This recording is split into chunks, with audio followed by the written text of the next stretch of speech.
If you had told me 2 years ago that I would be driving home on a freezing Christmas night in dead silence, with my wife weeping softly in the passenger seat and my 8-year-old son staring out the back window like his entire world had just collapsed, I would have told you that you were out of your mind.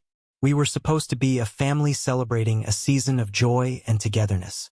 But the words still hung in the heavy, suffocating air of that car ride, toxic and sharp.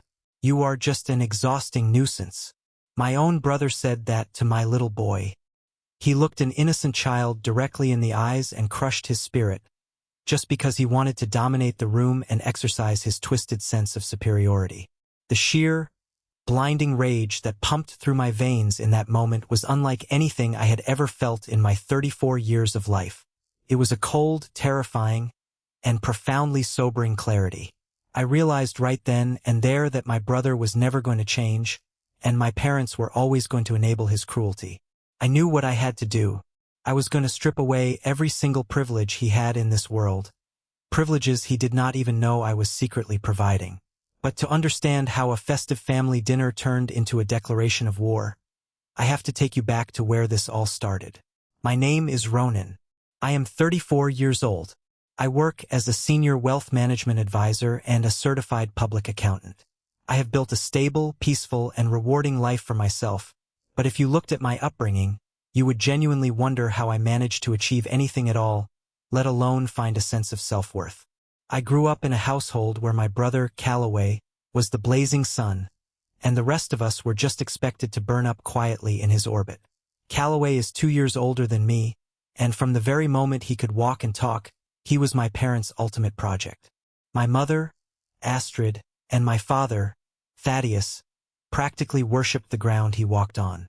They viewed him not just as a son, but as a masterpiece they had gifted to the world. Calloway was the undisputed golden child. He was the star quarterback of his high school football team, a position my father bragged about to anyone who would listen, including grocery store cashiers and random neighbors. Calloway was the student body president. He was the boy who dated the prom queen, who wore the varsity jacket, and who eventually got accepted into a prestigious business program based more on his aggressive charm than his actual grades. He was loud, charismatic, demanding, and ruthlessly arrogant. I, on the other hand, was the invisible child. I was the kid who asked too many questions, who read too many thick books about history and science, who talked too much about things nobody else in the house cared about. I was sensitive. I cared deeply about how other people felt, which in my house was viewed as a fatal weakness. If Calloway was a roaring fire, I was a quiet stream, and my parents made it their daily mission to build a dam to keep me contained. Dinners at our childhood home were always a grand performance, and Calloway was the only one allowed on the stage. The rest of us were just the audience, expected to clap on cue. I remember vividly sitting at the dining room table when I was maybe 10 years old. I was practically vibrating with excitement, trying to tell my parents about a science fair project I had been working on for over a month. I had spent weeks in the garage building a rudimentary engine, piecing together scraps of metal and old wires, and I was so incredibly proud of it. I had barely gotten 3 sentences out, my hands gesturing wildly to explain the mechanics, when my mother waved her hand dismissively in the air. She did not even look at me. She just told me to quiet down because Calloway needed to talk about his upcoming playoff game against our rival high school. My father nodded in solemn agreement, stating that Calloway had a heavy burden of pressure on him and that we all needed to be supportive of his athletic journey. He literally pushed my small notebook containing my engine schematics to the edge of the table to make room for Calloway's massive plate of food. That was the recurring theme of my entire existence in that house. Quiet down, Ronan. Stop being so much, Ronan. Do not steal your brother's spotlight, Ronan. Why can you not just be more like Calloway, Ronan? I internalized every single one of those dismissals. I grew up truly believing that my natural personality, my curiosity, and my voice were a burden to the people around me. I learned to swallow my words, to hide my academic achievements, and to make myself as physically and emotionally small as possible so Calloway could take up all the space he demanded. I thought moving out at 18 to attend a university out of state would put an end to that toxic dynamic. I thought physical distance would finally give me the peace and quiet I was desperately searching for. a place where I could breathe without being told I was inhaling too loudly. I did not know that the endless, greedy black hole named Callaway would continue to swallow my peace until the day my own son was born, forcing me to finally draw a line in the sand. Fan tu bao tong noi dao va engich lai tro tru, 1195 to fast forward to my adult life. I met my wonderful wife, Elodie, in my late 20s, and she fundamentally changed the way I saw myself and the world. Elodie is a child psychologist. She is the most grounded, empathetic, and fiercely resilient person I have ever known. She became my safe harbor, the first person in my life who genuinely wanted to hear what I had to say. When we got married, we made a conscious decision to build a life that was quiet, genuine, and drama-free. Despite being highly successful in the financial sector, handling multimillion-dollar portfolios for elite clients, I chose not to display my wealth. I drive a standard Honda sedan that is reliable and unassuming. We live in a modest but beautifully warm home in a quiet, tree-lined neighborhood. We do not wear flashy designer clothes with massive logos, and we certainly do not boast about our bank accounts or investment portfolios. Callaway, predictably, took a very different path. He runs what he proudly calls a boutique marketing agency.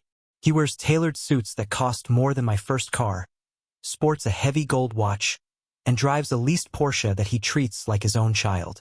To the outside world, and especially to our doting parents, Callaway is a self-made titan of industry. He is the successful, visionary businessman who is single-handedly carrying the family legacy into the upper echelons of society. Whenever we had the misfortune of attending family gatherings, Callaway would immediately hold court. He would stand by the fireplace, swirling a glass of expensive bourbon, talking endlessly about his supposed revenue projections, his high-profile clients, and how thoroughly exhausted he was from carrying so much corporate responsibility. He would inevitably look out the window at my Honda parked in the driveway, let out a condescending chuckle, and make snide remarks about how it was a profound shame I had chosen such a boring, dead-end career as an accountant. At a cousin's wedding 3 years ago, he actually stood up in front of our extended family, tapped a spoon against his champagne glass, and joked that my car was the official, undisputed mascot of middle-class mediocrity. He said I was the kind of guy who would die hugging a spreadsheet. Everyone at the table laughed. My mother, Astrid, beamed at his razor-sharp wit, clapping her hands in amusement. I just smiled, looked down at my plate, and took a slow sip of my water. I swallowed my pride yet again for the sake of family peace. I did not want to ruin my cousin's special day. But here is the massive, staggering, almost comical irony of it all. Here is the deeply buried secret that only Elodie, my senior business partners, and I knew. Callaway is a massive fraud. His boutique marketing agency has been hemorrhaging money for years. He has virtually zero actual business sense and survives entirely on keeping up appearances and bullying his underpaid staff. 5 years ago, my mother came to my house unannounced, her eyes red from crying. She sat on my living room sofa and told me that Callaway was in a desperate spot. He desperately needed a prestigious, high-end office space downtown to secure a massive client, but his credit was utterly ruined from a series of terrible, impulsive investments. She begged me to help him. She sobbed, gripping my hands, pleading with me that it was my fundamental duty as his younger brother to support his grand vision. She said if he lost this opportunity, it would destroy him. I was foolish enough to agree. Through a blind trust that I quietly manage and control under a separate corporate entity, I secured the lease for his luxury office suite in a towering glass building downtown. I have been letting him use that pristine office space entirely rent-free for 5 grueling years. The market rate for that space is $12,000 a month. That is $144,000 a year that I was covering, just so my brother could pretend to be a mogul. But the financial bleeding did not stop there. My parents later insisted that Callaway needed to network with the local elite to keep his struggling business afloat. They asked me to cover his country club membership, framing it as a temporary loan that he would surely pay back. Again, to keep my mother from having a nervous breakdown and to maintain the fragile, exhausting peace in our family, I paid the $35,000 annual fee. I even quietly co-signed the lease on his precious Porsche because his income-to-debt ratio was a complete disaster and no dealership would touch him. I was the invisible, unappreciated scaffolding holding up his entire fake empire. I was the silent foundation of his wealth, and in return, he mocked me at every single opportunity to elevate himself. I swallowed that bitter resentment because I truly thought I was protecting my family from collapse. I did not realize that my silence and my money were feeding a narcissist, and that monster was about to aim his sights on the most precious, vulnerable thing in my life. If you have ever had a relative who constantly looks down on you while secretly benefiting from your hard work, silent sacrifices, and endless patience, I want you to drop a comment below and share your story, because what happened next pushed me so far past the point of no return that there was no coming back. Fan 3, Do a Trey Hot Gon Va Kook Dao Dao Song Tang 1175 2 The true joy of my life, the absolute center of my universe, is my son, Callum. He is 8 years old, and he is a walking, talking miracle of boundless energy and infinite curiosity. Unlike the sports-obsessed, aggressively competitive men in my family, Callum is deeply, passionately obsessed with marine biology.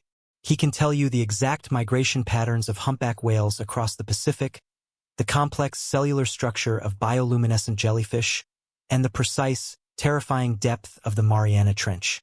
He is incredibly articulate, exceptionally bright, and unapologetically talkative.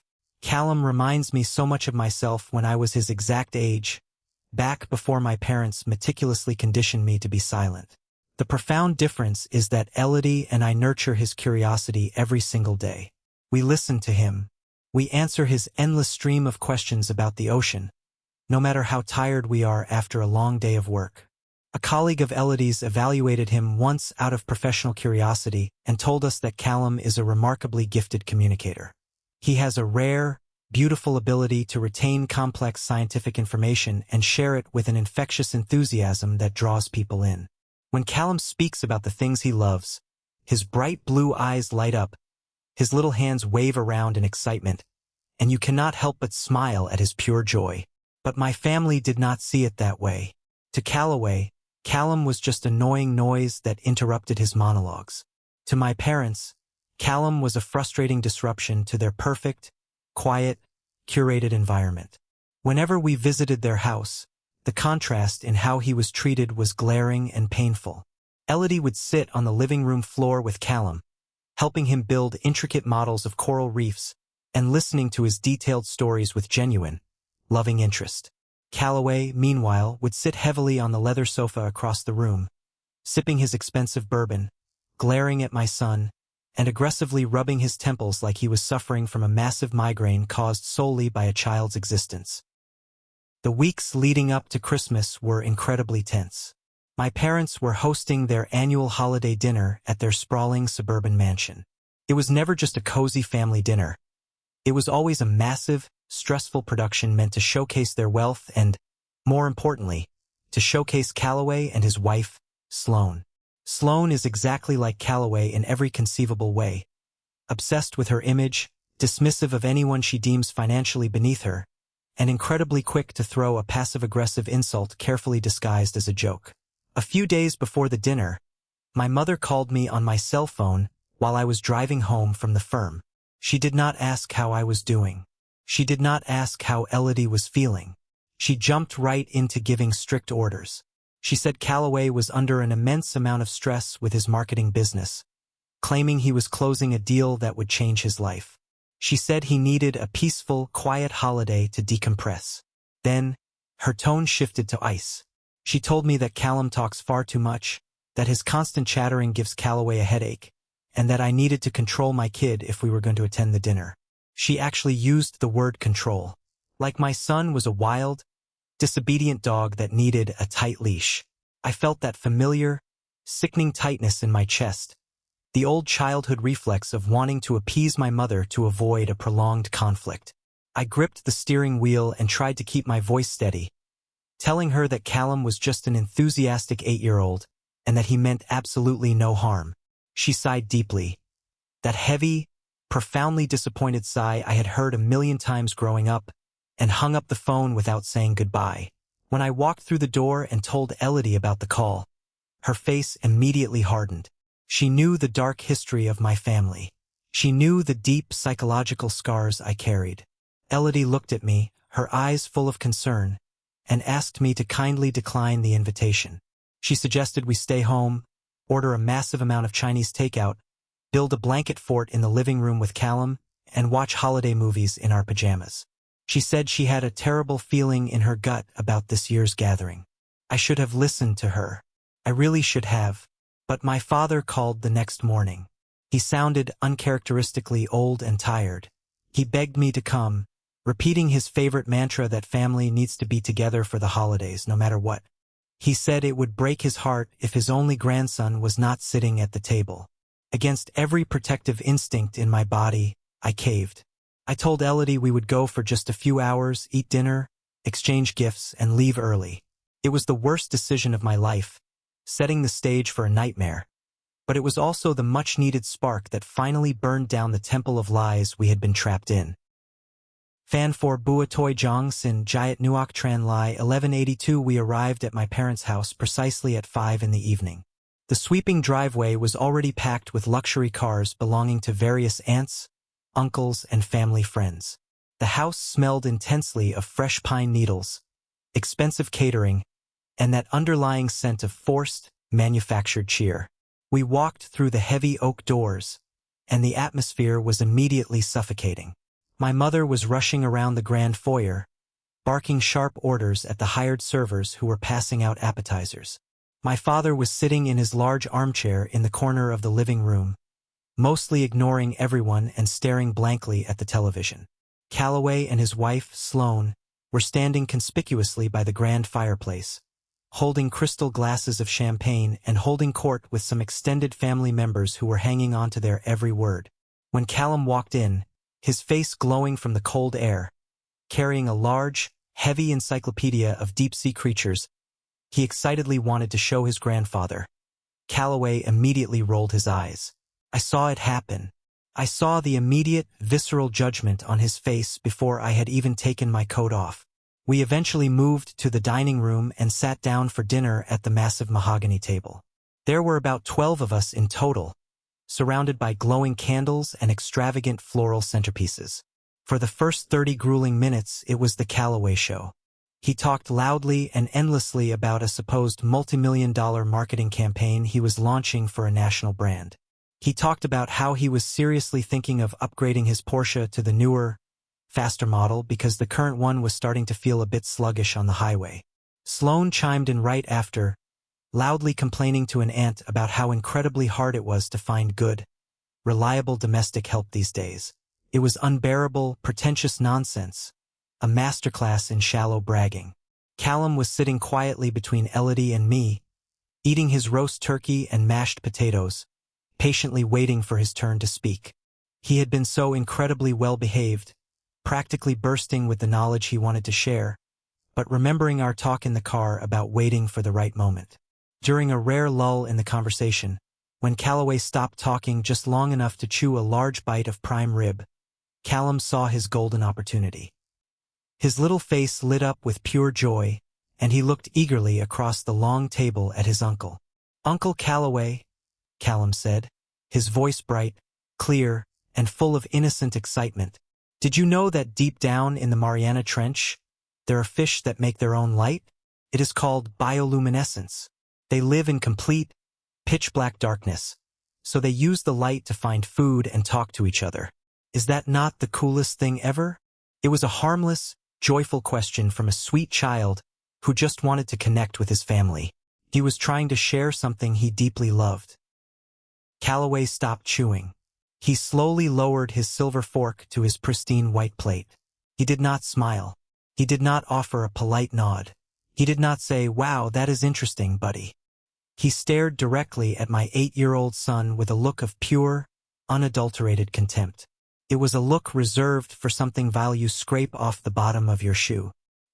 He picked up his crystal wine glass, took a slow, deliberate sip of red wine, and slammed the glass back down on the mahogany table so hard that the water in the surrounding glasses physically shook. The entire room went dead silent. You could clearly hear the heavy pendulum of the grandfather clock ticking in the hallway. No one moved. No one spoke. Calloway leaned forward, resting his elbows on the table, looking directly into my son's wide, hopeful eyes, and spoke in a voice dripping with icy venom. Maybe if you talked less, people would like you more. You are just an exhausting nuisance. The silence that followed was entirely deafening. It was not just quiet. It was the kind of heavy, suffocating quiet that sucks the air right out of your lungs and makes your ears ring. I looked frantically at my parents, waiting for them to intervene.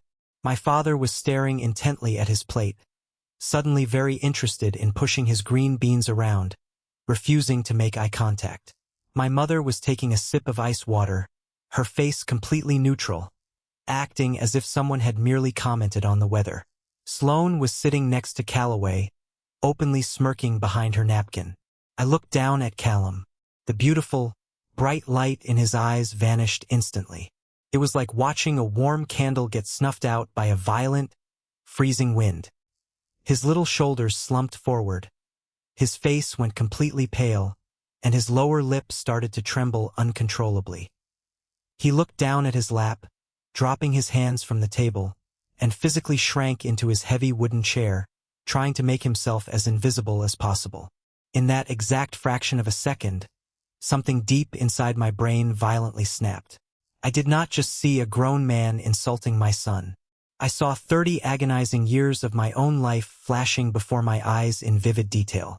I saw every single time I was told to shut up, every time my academic achievements were ignored, every time I was made to feel like a heavy burden just for existing. I saw the vicious cycle of emotional abuse reaching out its filthy, entitled hands to grab hold of the next generation. And the thick thread of patience, the heavy chain of family obligation I had dragged around for my entire life, finally severed. Fan 5 Vok Tran Va Rut Louis 1172. I did not scream. I did not throw a punch across the table, even though every single muscle in my body was screaming at me to tear Calloway apart with my bare hands.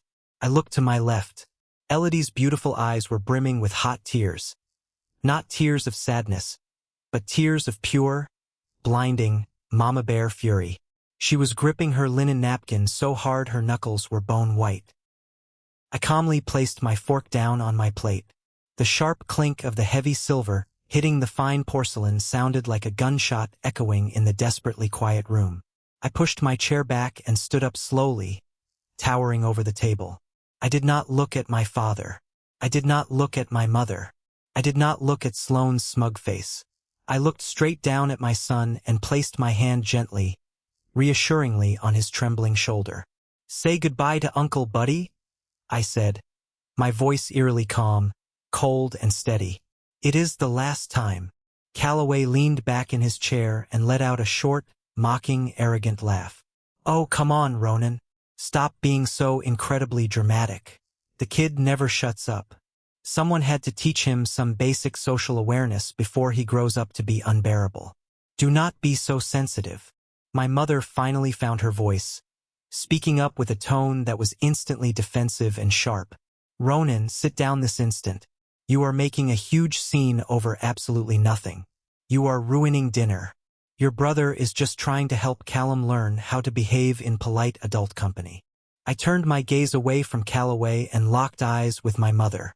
For the first time in my 34 years of life, standing in that ridiculously opulent dining room, I did not feel a single ounce of fear, guilt, or obligation toward the woman who gave birth to me. The invisible chains were gone. "Help him?"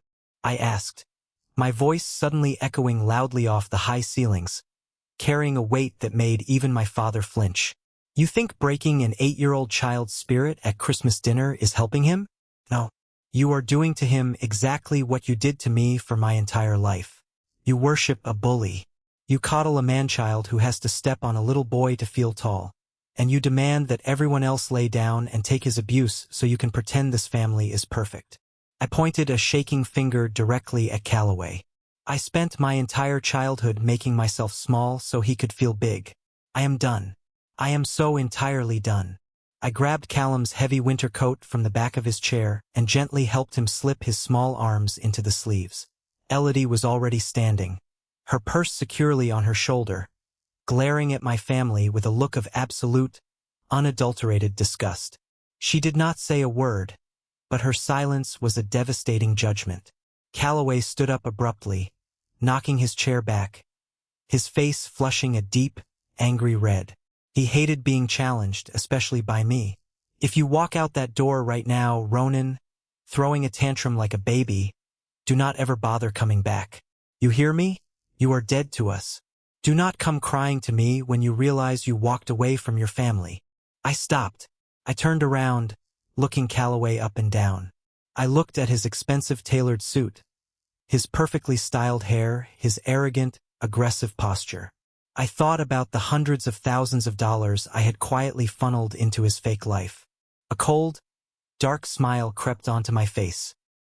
"That is a promise, Calloway," I said softly, but loud enough for the whole room to hear. We turned our backs on them and walked purposefully down the long hallway. My mother called out my name, her voice finally tinged with a hint of panic as she realized I was actually leaving, but I did not stop. I did not even turn my head. The heavy oak front door was massive, but I pulled it open with ease, and we stepped out into the freezing, biting Iowa winter night. The door slammed shut behind us, a loud, final thud echoing through the snow-covered street. We had left, but what those deeply arrogant people sitting in that warm dining room did not realize was that when that door closed, the door to their financial lifeline, their fake prestige, and their comfortable little delusions was permanently nailed shut. Fan 6 Chuyense im Lang Vaku Hoch 2 then, 1162. The drive home was agonizingly tense. The heater in the Honda was running at full blast, pushing warm air into the cabin, but the car felt like a freezing icebox. Nobody spoke a single word for the first 10 miles. The silence was thick, heavy, and burdened with the trauma of what had just occurred. The only sound was the rhythmic hum of the tires rolling over the salted, snow-covered highway and Elodie's soft, uneven breathing as she tried to compose herself. From the dark back seat, a small, fragile, heartbroken voice finally broke the silence. "Dad?" Callum asked, his voice shaking with unshed tears. "Am I really a nuisance? Do I talk too much and make people mad?" I gripped the steering wheel so hard my hands instantly cramped. I had to bite the inside of my cheek until I tasted sharp, metallic copper to keep from breaking down right there on the highway. I put my blinker on, pulled the car over to the snowy shoulder of the road, put the engine in park, and unbuckled my seatbelt. I turned completely around in my seat to look directly at my son, who was huddled in his winter coat, looking incredibly small and defeated. "Listen to me, Callum, and look at me right now," I said, my voice thick with emotion but firmer than it had ever been. "You are incredibly smart, you are extraordinarily kind, and you have a beautiful, brilliant mind. When you talk about the things you love, you make the world a much better place. Your uncle is a miserable, broken, deeply insecure person who wants to make everyone else feel as small as he is because he is secretly terrified of being a nobody. There is nothing wrong with you. Do you hear me? You are perfect exactly the way you are."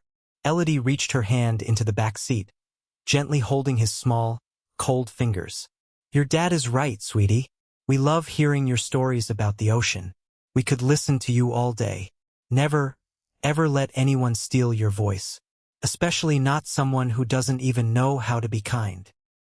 Callum nodded slowly, wiping a stray tear from his freezing cheek, and stared out the frosty window into the dark night for the rest of the ride home. When we finally walked through our front door, Elodie immediately took Callum upstairs.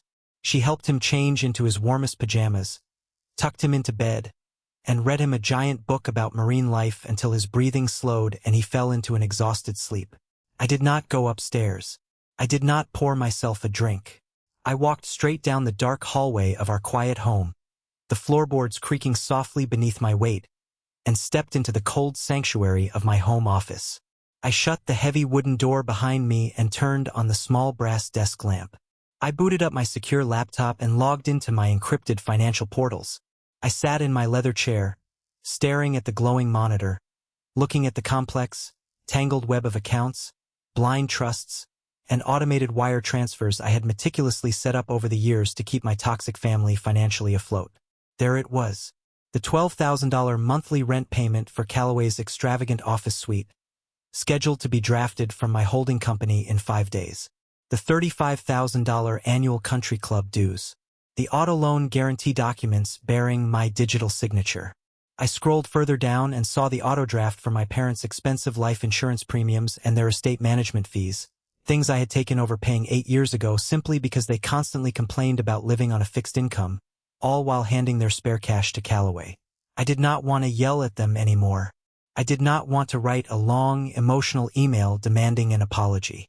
An apology would be useless, just empty words from people who utterly lacked the mental capacity for self-reflection. I wanted cold, hard consequences. I wanted Callaway to experience the brutal reality of the real world without the massive, invisible safety net he loved to mock. I wanted my parents to feel the crushing financial weight of the son they had discarded in favor of a golden child who was nothing but a parasite. My index finger hovered over the trackpad. I knew that once I started this irreversible process, there was no going back. The fallout would be catastrophic for their social standing and their bank accounts. But then I thought of the utterly defeated look on Callum's face when Callaway called him an exhausting nuisance. I thought of the 30 years of being told I was not good enough, of being pushed aside. I clicked the first button. I initiated the immediate cancellation of the commercial lease agreement. The first domino fell. The campaign to bring them back to reality had officially begun. The week nestled quietly between Christmas and New Year's Eve is traditionally a time of rest for most people. It is a time for eating leftovers, reflecting on the past 12 months, and enjoying the slow, comfortable pace of the holiday season. But for me, that week was a period of cold, calculated, and meticulous dismantling. I did not take a single day off. While my family was likely sitting around their lavishly decorated living rooms, still complaining about my sudden departure and convincing themselves that I would eventually come crawling back to apologize, I was sitting in my home office, laying out the precise blueprint of their financial collapse. I want to be very clear about my mindset during those days. I was not operating out of some explosive, uncontrolled anger. The fiery rage I had felt at the dinner table had cooled into a solid, unyielding block of ice. I felt a profound sense of clarity. For 34 years, I had been the family shock absorber. I had taken every insult, every dismissive wave of the hand, and every cruel joke, processing their toxicity so they could maintain their pristine illusion of a perfect family. And for the last 5 years, I had been the silent engine powering my brother's fake empire. Now I was simply turning off the engine and walking away. The first step was the commercial lease for Callaway's boutique marketing agency.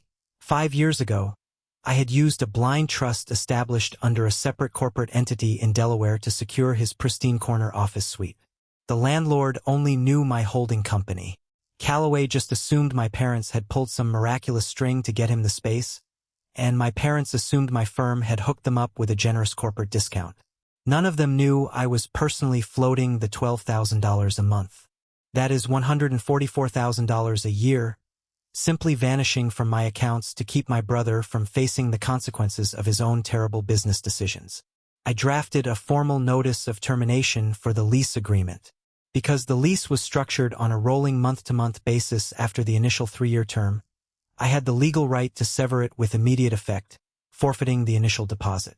I signed the document digitally, attached it to an email, and sent it directly to the Commercial Buildings Property Management Group. I instructed them that the current occupant, Callaway's agency, would need to sign a brand new lease at the current market rate by January 1st, or face immediate lockout. Next was the country club membership. My parents had begged me to sponsor Callaway, claiming he desperately needed the networking opportunities to land wealthy clients. I logged into the member portal. The annual dues were $35,000, automatically drafted from my secondary checking account every January 2nd. With 3 clicks of my mouse, I canceled the auto-renewal and formally withdrew my sponsorship. Without a sponsor in good standing, Callaway's membership would instantly revert to inactive status, barring him from the golf course, the dining room, and the executive lounge he loved to brag about. Then came the car. Callaway's beloved Porsche. He did not have the credit score to finance a bicycle, let alone a luxury sports car. I had co-signed the lease as the primary guarantor. I contacted the financing institution and invoked a specific clause in the guarantor agreement, essentially withdrawing my financial backing due to a material change in my willingness to support the primary driver. It would trigger an immediate review of Callaway's creditworthiness. When he inevitably failed that review, the dealership would demand the vehicle back. Finally, I turned my attention to my parents. For the last 8 years, I had managed their estate planning and paid their exorbitant life insurance premiums, which amounted to roughly $1,500 every single month. I had also covered the annual fees for their wealth management accounts. I logged into the system, removed my banking information from their payment portals, and updated their mailing address so the physical invoices would start arriving directly in their pristine brass mailbox. I sat back in my leather chair and looked at the spreadsheets. The sheer volume of money I had bled for these people was staggering. Elodie walked into the office carrying 2 mugs of hot tea. She set one down on my desk, stood behind my chair, and wrapped her arms around my neck. She looked at the screen, understanding the magnitude of what I had just executed. She kissed the top of my head and whispered that she was incredibly proud of my strength. New Year's Eve arrived a few days later. Elodie, Callum, and I stood on our back porch, bundled up in heavy coats, watching the distant fireworks paint the freezing night sky in brilliant shades of red and gold. Callum was cheering, his eyes wide with wonder, holding a cup of hot chocolate. The trauma of the Christmas dinner seemed to have momentarily faded in the warmth of our small, fiercely protective family unit. As the countdown hit 0 and the neighborhood erupted in celebration, I pulled my wife and son close. I felt a profound sense of liberation. The invisible chains were gone. Across the city, my parents and my brother were likely clinking crystal glasses of expensive champagne, entirely unaware that the ticking clock of their manufactured reality had just struck midnight. The safety net was gone, and gravity was about to take over. Fan 8 Ku Soc Dao Tien, Thang Mo Tam Toi 1175-2. The first Monday of January dawned bitterly cold. The kind of freezing morning where the frost clings stubbornly to the windows and the sky remains a dull, unforgiving gray. It was January 5th, the first official business day of the new year.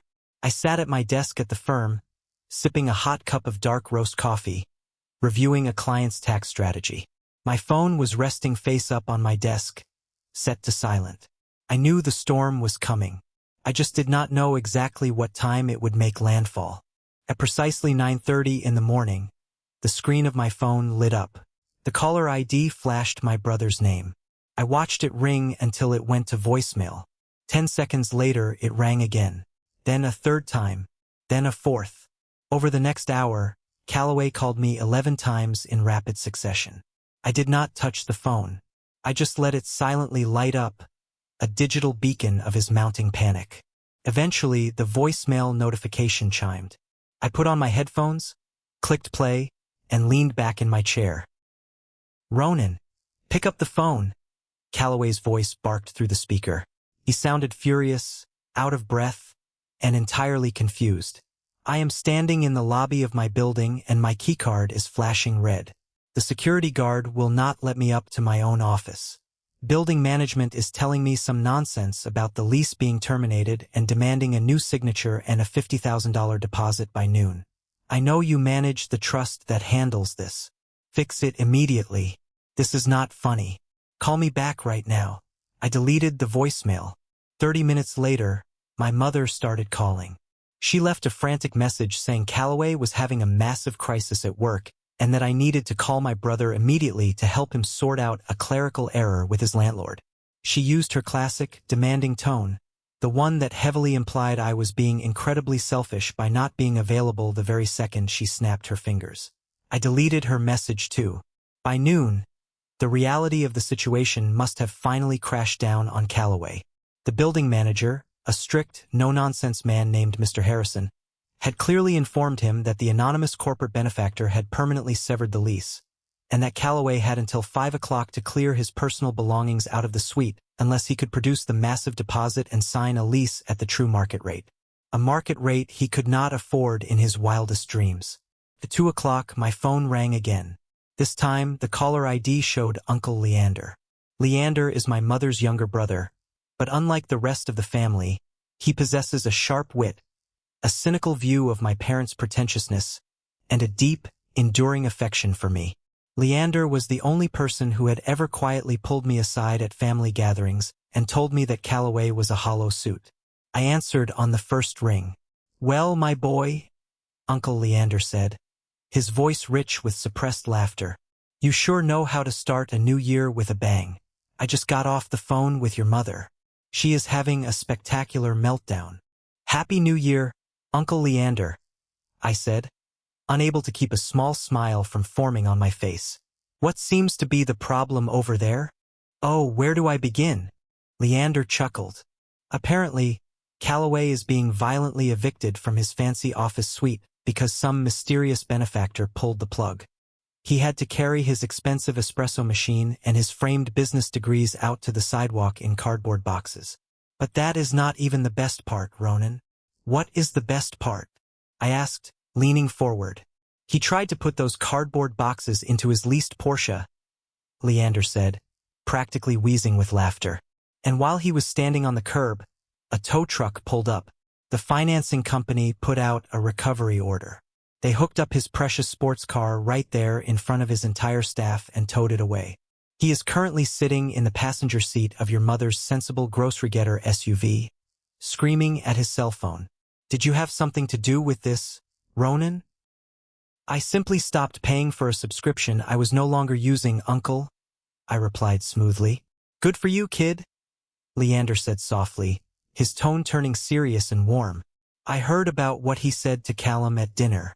Your mother tried to spin it, but I know Calloway. He crossed a line. You protect that boy of yours. Let Rome burn. They built it on a swamp anyway." When I hung up the phone, a deep, settling peace washed over me. The golden child, the self-proclaimed titan of industry, was currently riding shotgun in his mother's car with his office supplies in his lap. But the financial avalanche had only just begun. The first shockwave had hit Calloway, but the tremors were rapidly moving toward the suburbs, heading straight for the enablers who had built his pedestal. Fan 9 Dao Chiu Gwin Luke Va Kung Hong Trian Thong. 1185-2, the second week of January, brought the financial reality crashing down on my parents' doorstep. For years, they had lived in a state of blissful manufactured ignorance, convinced that their fixed retirement income was somehow magically stretching to cover their lavish lifestyle. They truly believed they were financial geniuses. The truth, of course, was that I had been quietly subsidizing their existence, paying their property taxes, their exorbitant life insurance premiums, and their estate management fees out of my own pocket, simply to avoid the endless, guilt-tripping phone calls about how hard things were. When the physical invoices began arriving in their brass mailbox, the illusion shattered. My father, Thaddeus, opened a thick envelope from the insurance brokerage detailing a past-due premium of $1,500, along with a notice that the automatic payments from my corporate account had been permanently halted. He then opened a bill from their wealth management firm, demanding payment for quarterly advisory services. They panicked. My mother called me 18 times in one day. When I did not answer, she deployed her favorite weapon of manipulation, her daughter-in-law, Sloane. Sloane, furious that her husband had just lost his office and his luxury car, took to Facebook to wage a passive-aggressive war. She posted a long, dramatic status update filled with crying emojis. She wrote a rambling paragraph about how family is supposed to unconditionally support each other during hard times, and how she was utterly heartbroken by a certain cruel, heartless family member who was actively trying to destroy her husband's brilliant career out of petty, deep-seated jealousy. She did not use my name, but in a small town where everyone knows everyone's business, she might as well have tagged me. She painted herself and Calloway as innocent victims of an unprovoked, malicious financial attack. She expected sympathy. She expected the extended family to rally around the golden child. Instead, she got a devastating reality check. My business partner, Evander, is not just a brilliant financial advisor. He is also a former corporate litigator with a ruthlessly sharp mind and zero tolerance for nonsense. I had shown him the Facebook post over coffee. Evander took one look at it, shook his head, and asked for Sloane's email address and physical address. Within 2 hours, Evander drafted a terrifyingly precise cease and desist letter on our firm's heavy, watermarked legal letterhead. The document meticulously detailed the severe legal consequences of defamation and libel. But the true genius of Evander's letter was the second page. He legally outlined, with exact dollar amounts, the $450,000 in free commercial rent, the country club dues, and the loan guarantees that I had provided for Callaway over the years. Evander explicitly stated that if Sloane wished to make this a public matter, we would be more than happy to present these financial receipts in open court to prove that her claims of my jealousy were baseless, and that Callaway was, in fact, entirely dependent on my charity. Evander had the letter delivered to their house via a specialized legal courier service. Sloane signed for it at 2 in the afternoon. By 2:05, the Facebook post was deleted.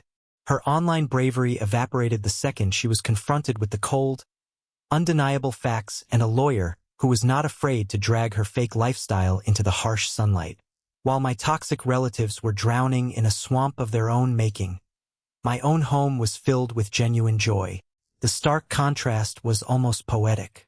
Callum's elementary school was hosting its annual district-wide science fair. He had spent the last 3 weeks pouring his heart and soul into his project on deep-sea bioluminescence, the exact same topic Callaway had viciously mocked at the Christmas dinner table.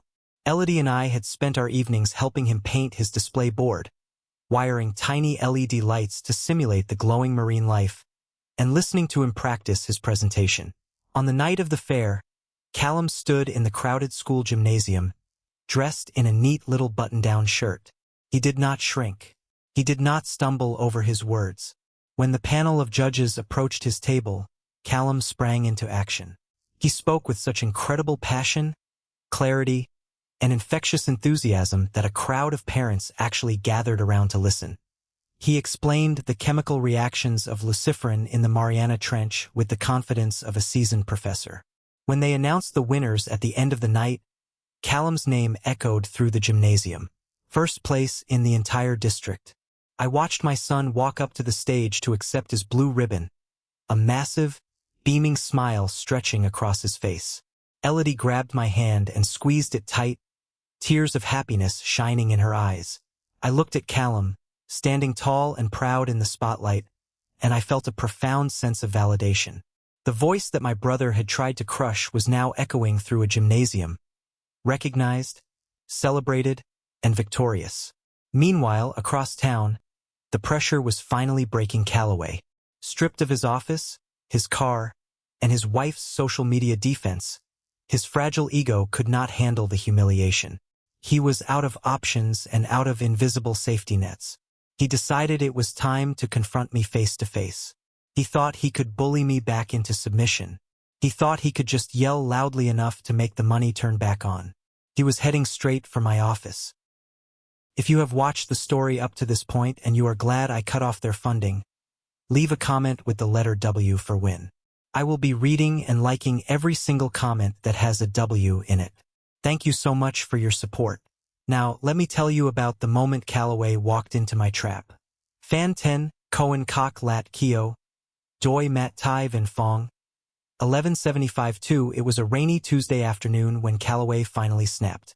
The receptionist at my firm called my desk phone, her voice tight with professional anxiety, whispering that my brother was in the lobby, pacing furiously, and demanding to see me immediately without an appointment.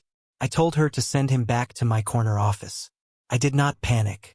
I did not feel that old, familiar childhood dread tightening in my chest. I felt ready. I buzzed my partner, Evander, and asked him to join me. When Callaway threw open the heavy glass door to my office, he looked like a man who had not slept in a week. His usually immaculate hair was disheveled. His expensive suit looked slightly wrinkled, and his face was flushed with frantic anger. He stormed into the room, barely registering Evander sitting quietly in the corner leather chair with a yellow legal pad. "Turn it back on, Ronan," Callaway snarled, slamming his hands down on my polished mahogany desk.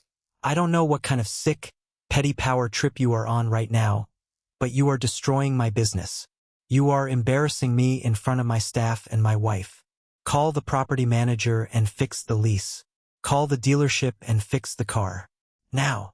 I did not stand up. I did not raise my voice.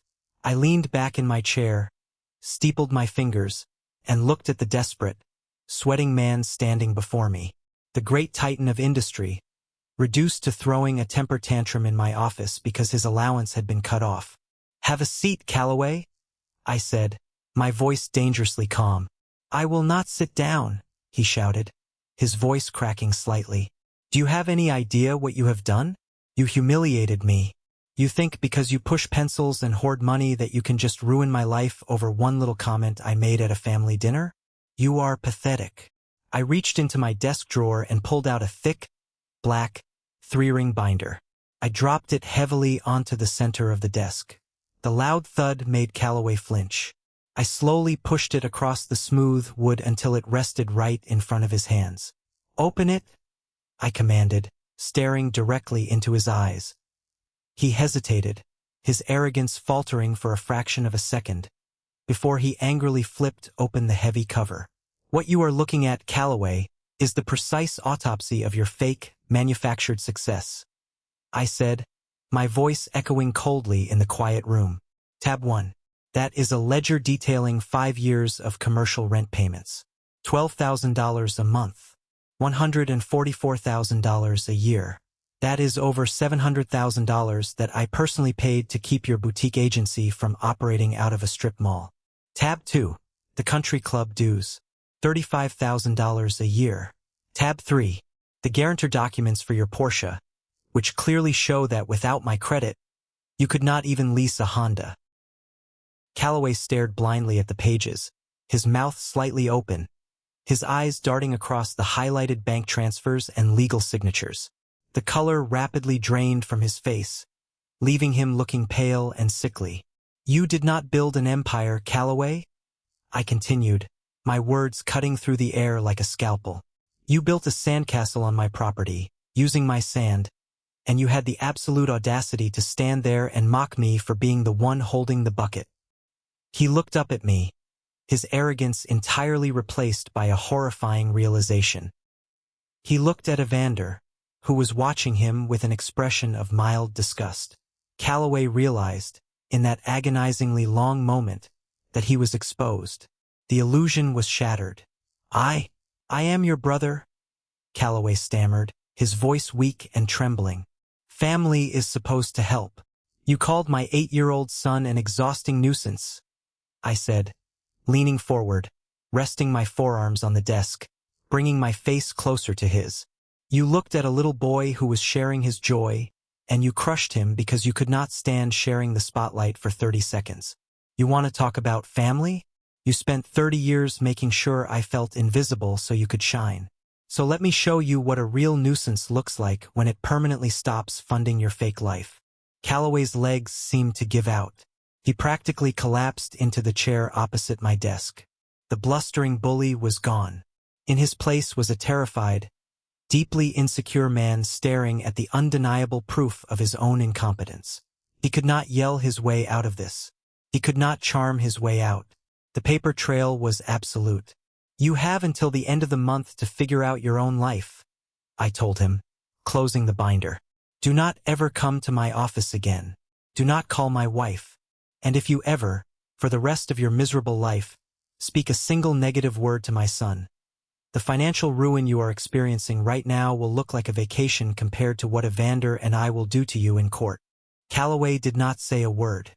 He slowly stood up, looking utterly defeated, turned around, and walked out of my office. He left the door wide open. Evander quietly closed his legal pad, looked at me, and nodded in profound respect. The golden child had finally been dethroned. Fan 11 Su Tuk Ten Kwa and Hung Kudong Loa 1175-2. The fallout from my confrontation with Calloway ripped through the remaining fabric of my family like a hurricane. When Calloway returned to my parents' house, because he and Sloane had been forced to temporarily move into his childhood bedroom to save money, he could no longer hide the truth. My parents finally realized that the wealth they had been bragging about to their friends, the success they had attributed solely to Calloway's supposed genius, was a complete fabrication built and sustained entirely by the son they had spent 3 decades ignoring. The reality of their own financial vulnerability terrified them. Without my quiet subsidies, their luxurious retirement was rapidly shrinking. They desperately needed to fix the broken bridge. They could not reach me by phone, so they enlisted Uncle Leander to broker a peace summit. Leander called me, heavily sighing into the receiver, and asked if I would be willing to meet them for 30 minutes at a neutral location. He promised to be there to ensure they behaved. For the sake of final closure, and out of respect for Leander, I agreed. We met at a quiet, independent coffee shop on the edge of town. When I walked in, my parents were already sitting in a corner booth, looking 10 years older than they had at Christmas. The stress of the last month had etched deep lines into their faces. Leander sat at a small table nearby, acting as a silent, watchful referee.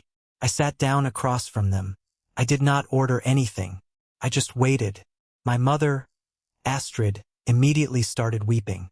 It was not her usual manipulative, performative crying. These were real, frantic tears born out of genuine panic. "Ronan, please," she begged, reaching across the table to grab my hand.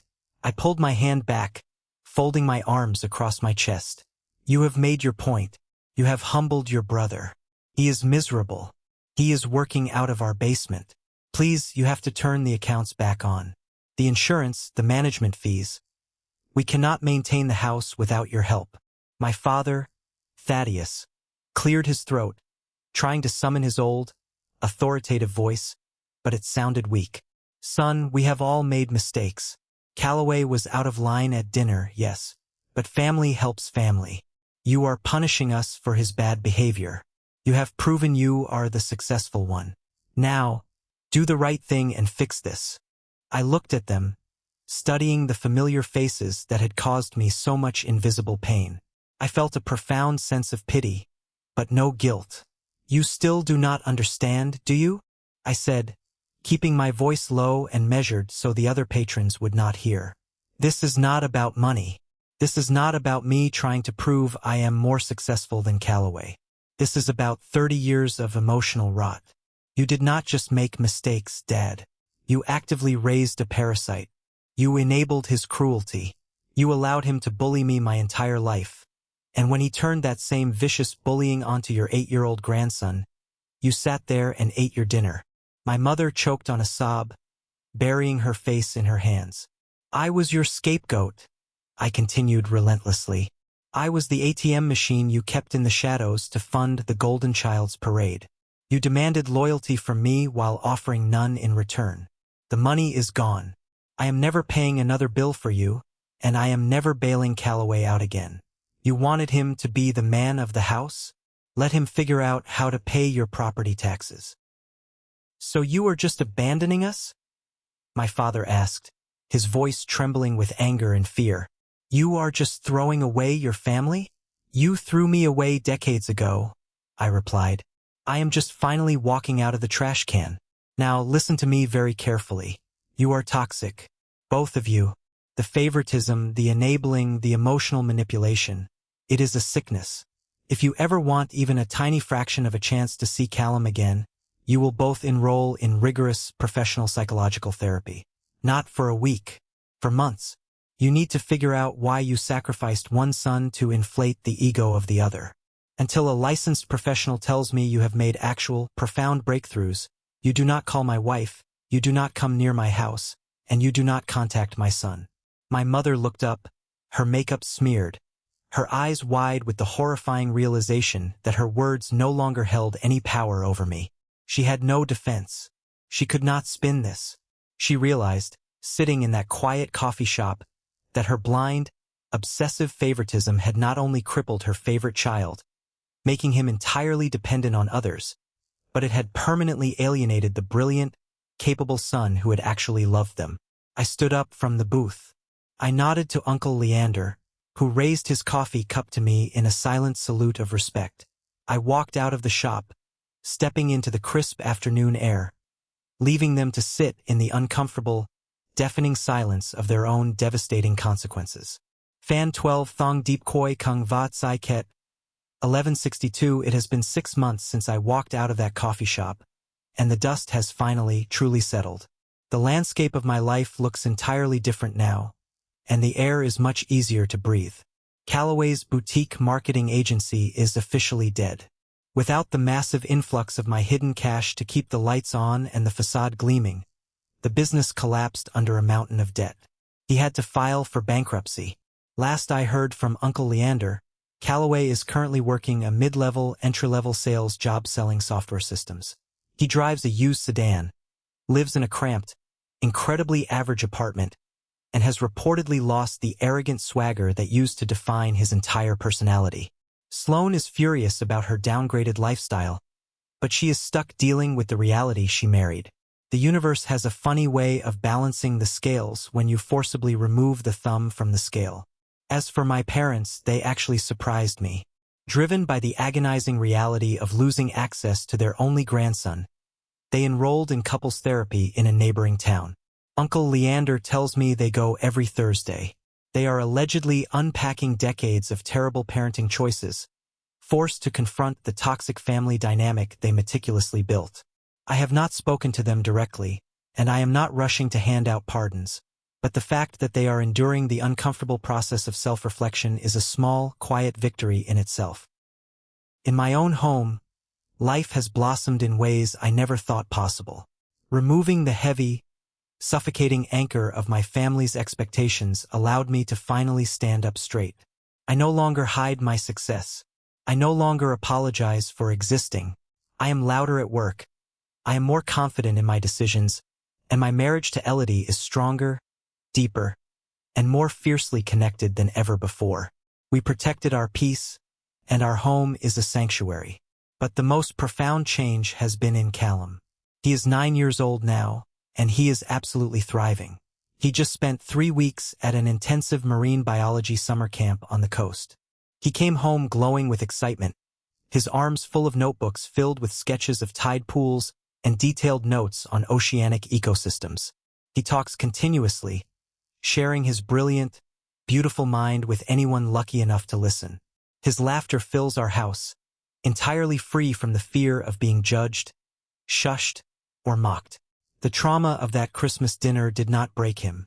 It showed him that his parents would go to war to protect his spirit. Looking back at the grueling journey of the last 6 months, I have realized something incredibly important. Do not ever let anyone, not a boss, not a friend, and certainly not a blood relative, convince you that you need to shrink yourself to make them feel comfortable. Your voice is not a nuisance. Your success is not an insult to their failure. If someone requires you to be small so they can feel big, they do not love you. They are using you as a prop in their own insecure play. Forgiveness is a beautiful concept, but it is deeply misunderstood. You can forgive someone for the pain they caused you without ever handing them the knife to cut you again. Forgiveness brings internal peace, but boundaries guarantee your external safety. I have forgiven my parents and my brother for the miserable childhood they gave me, because carrying that anger is exhausting. But I will never, ever allow them back into the driver's seat of my life. Just yesterday, I walked out to my mailbox and found a thick, handwritten letter from my mother. It was written on plain paper, free of her usual dramatic flair. In it, she detailed some of the painful realizations she had made in therapy about her enabling behavior. She did not ask for money. She did not demand a holiday dinner. She simply asked, with a tone of genuine humility I had never seen from her before, if there might ever be a possibility for a short, strictly supervised visit with Callum in a public park, just so she could apologize to him face to face. Elodie read the letter with me. She gently placed her hand on my shoulder, kissed my cheek, and told me that the decision was entirely mine, and she would support whatever choice I made. She noted that people can change, but trust takes years to rebuild. I am holding the letter right now, sitting in my quiet office, listening to the sound of Callum laughing in the backyard. I am fiercely protective of this peace. I am hesitant to let even a shadow of that old toxicity near my family, but a small part of me wonders if closing the door forever means missing out on the slim chance of genuine redemption. So I turn to you. What would you do in my situation? Should I open the door just a crack to let my mother apologize to my son under strict supervision? Or is the risk still too great? Should I keep the door permanently bolted to protect the peace we fought so hard to build? Let me know your thoughts down in the comments below. If you found value in this story, please hit that like button and subscribe to the channel for more stories of standing up to toxic family dynamics. And if you have survived a similar situation where you had to cut off toxic relatives to protect your own peace, please share your experience in the comments. Your story might be exactly what someone else needs to hear today to find their own strength. Thank you for listening.